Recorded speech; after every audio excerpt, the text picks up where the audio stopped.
نحمدہ ونصلی علی رسولہ الکریم اما بعد واعوذ باللہ من الشیطان الرجیم بسم اللہ الرحمن الرحیم رب اشرح لی صدری ویسر لی امری واحلل عقدۃ من لسانی یفقہوا قولی۔ السلام علیکم ورحمۃ اللہ وبرکاتہ۔ ہم پڑھ رہے ہیں مفتی محمد تقی عثمانی کا کیا گیا قرآن حکیم کا ترجمہ اور تشریح۔ آیت نمبر 101 سورہ البقرہ، آیت نمبر 101 پہ ہم پہنچ چکے ہیں۔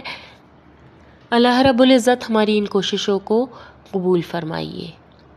آیت نمبر 101، بسم اللہ الرحمن الرحیم۔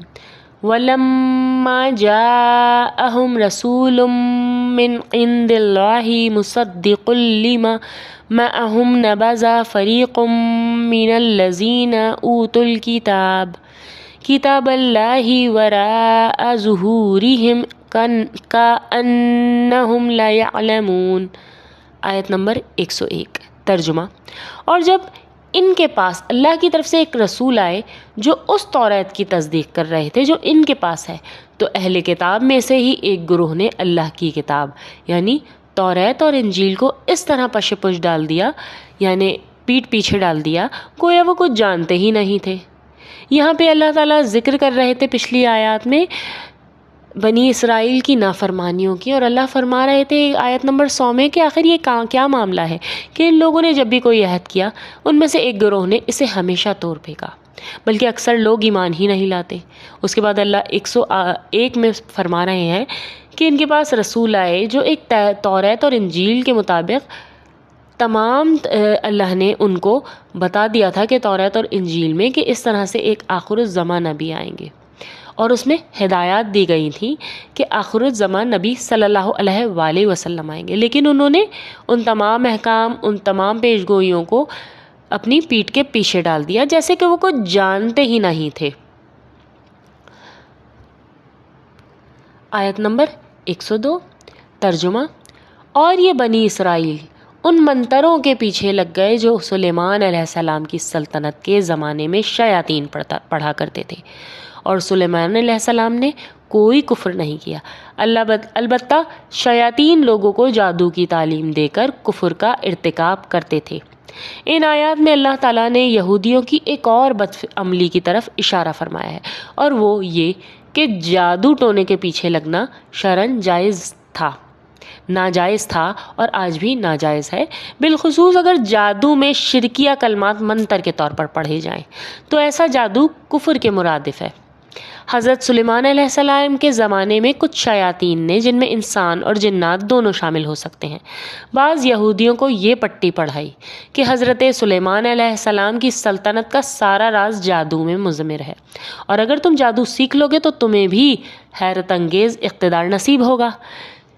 چنانچہ یہ لوگ جادو سیکھنے اور اس پر عمل کرنے میں لگ گئے، حالانکہ جادو پر عمل کرنا نہ صرف ناجائز تھا بلکہ اس کی بعض قسمیں کفر تک جا پہنچتی تھیں۔ دوسرا غضب یہ یہودیوں نے کیا کہ خود حضرت سلیمان علیہ السلام کو جادوگر قرار دے کے ان کے بارے میں یہ مشہور کر دیا کہ انہوں نے آخری عمر میں بتوں کو پوجنا شروع کر دیا تھا، نعوذ باللہ۔ ان کے بارے میں یہ جھوٹی داستانیں انہوں نے اپنی مقدس کتابوں تک میں شامل کر دی جو آج تک بائبل میں درج چلی آئی ہے۔ چنانچہ بائبل کی کتابیں سلاطین اول 11 1 سے لے کے 21 میں معاذ اللہ مرتد ہونے کا بیان بھی موجود ہے ان کے، نعوذ باللہ۔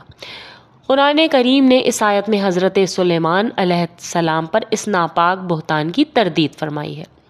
اس سے یہ بات بھی واضح ہو جاتی ہے کہ جن لوگوں نے قرآن کریم پر یہ الزام لگایا ہے کہ یہودیوں اور عیسائیوں کی کتابوں سے ماخوذ ہے قرآن کریم، تو وہ الزام کتنا غلط ہے۔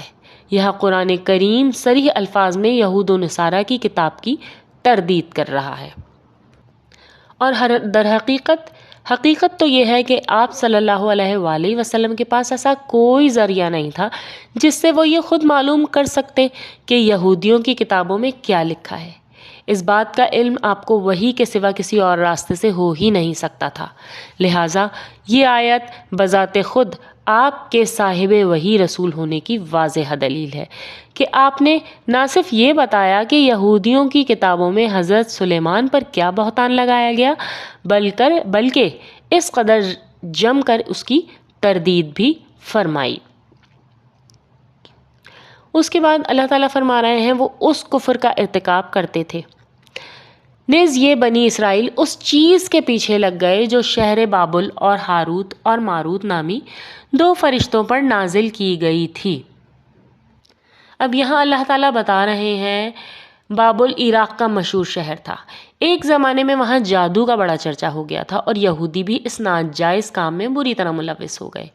انبیاء کرام اور دوسرے نیک لوگ انہیں جادو سے منع کرتے تو وہ بات نہیں مانتے تھے، اور اس سے بھی خطرناک بات یہ تھی کہ لوگوں نے جادوگروں کے شعبدوں کو معجزے سمجھ کر انہیں اپنا دینی مقتدی بنا لیا تھا۔ اس موقع پر اللہ نے اپنے 2 فرشتوں جن کا نام ہاروت اور ماروت تھا دنیا میں انسانی شکل میں بھیجے تاکہ وہ لوگوں کو جادو کی حقیقت سے آگاہ کریں اور یہ بتائیں کہ خدائی معجزات کا ان سے کوئی تعلق نہیں۔ براہ راست معجزہ اللہ کا فعل ہے جس میں کوئی ظاہری سبب کا کوئی دخل نہیں ہوتا۔ اس کے برعکس جادو کے ذریعے جو کوئی شعبدہ دکھایا جاتا ہے وہ اسی عالم اسباب کا ایک حصہ ہے۔ یہ بات واضح کرنے کے لیے ان فرشتوں کو جادو کے مختلف طریقے بھی بتانے پڑتے تھے تاکہ یہ دکھایا جا سکے کہ وہ کس طرح سبب اور مسبب کے رشتے سے منسلک ہیں۔ جب وہ ان طریقے کی تشریح کرنے کے ساتھ ساتھ لوگوں کو متنبہ بھی کرتے تھے کہ یاد رکھو یہ طریقے ہم اس لیے نہیں بتا رہے کہ تم ان پر عمل کر لو، بلکہ اس لیے بتا رہے ہیں کہ تم پر جادو اور معجزے کا فرق واضح ہو جائے اور تم جادو سے پرہیز کرو۔ لہٰذا اللہ تعالیٰ ترجمے میں فرما رہے ہیں ہم محض آزمائش کے لیے بھیجے گئے ہیں۔ یہ 2 فرشتے کسی کو اس وقت تک تعلیم نہیں دیتے تھے جب تک ان سے یہ نہ کہہ دیں کہ ہم محض آزمائش کے لیے بھیجے گئے ہیں، لہٰذا تم جادو کے پیچھے لگ کر کفر یا رویہ اختیار مت کرنا۔ پھر بھی یہ لوگ ان سے وہ چیزیں سیکھتے تھے جس کے ذریعے مرد اور اس کی بیوی میں جدائی پیدا کی جا سکے۔ یہ واضح رہے کہ اس کے ذریعے اللہ کسی کو اللہ کی مشیت کے بغیر کوئی نقصان نہیں پہنچا سکتے تھے، مگر وہ ایسی باتیں سیکھتے تھے جو ان کے لیے نقصان دہ تھیں اور فائدہ مند نہیں تھیں، اور وہ یہ بھی خوب جانتے تھے کہ جو شخص ان چیزوں کا خریدار بنے گا آخرت میں ان کا کوئی حصہ نہیں ہوگا، اور در حقیقت یہ ہے کہ وہ چیز بہت بری تھی جس کے بدلے انہوں نے اپنی جانیں بیچ ڈالی۔ کاش ان کو اس بات کا حقیقی علم ہوتا۔ یعنی آیت کے شروع میں کہا گیا تھا کہ حقیقت جانتے ہیں کہ مشرکانہ جادو کا خریدار ہوگا، یہ حقیقت جانتے ہوئے کہ جو بھی جادو کا خریدار ہوگا اس کا آخرت میں کوئی حصہ نہیں، لیکن آیت کے آخری حصے میں فرمایا جا رہا ہے کاش وہ علم رکھتے، جس کا مطلب یہ ہے کہ انہیں اس حقیقت کا علم نہیں۔ بظاہر یہ دونوں باتیں الگ لگتی ہیں، لیکن در حقیقت انداز بیاں سے یہ سبق دیا گیا ہے کہ جس پر وہ علم ہی کا ہے جس پر عمل نہ ہو۔ حقیقت علم کہلانے کا مستحق نہیں، بلکہ وہ کل عدم علم ہے جس پر عمل نہ کیا جائے۔ لہٰذا اگر وہ یہ بات جانتے تو ہیں مگر اس کا عمل ان کے برخلاف ہے تو علم کس کام کا؟ کاش وہ حقیقی علم رکھتے تو اس پر ان کا عمل بھی ہوتا۔ جزاکم اللہ خیرا کثیرا فی الدنیا والآخرہ۔ السلام علیکم ورحمۃ اللہ وبرکاتہ۔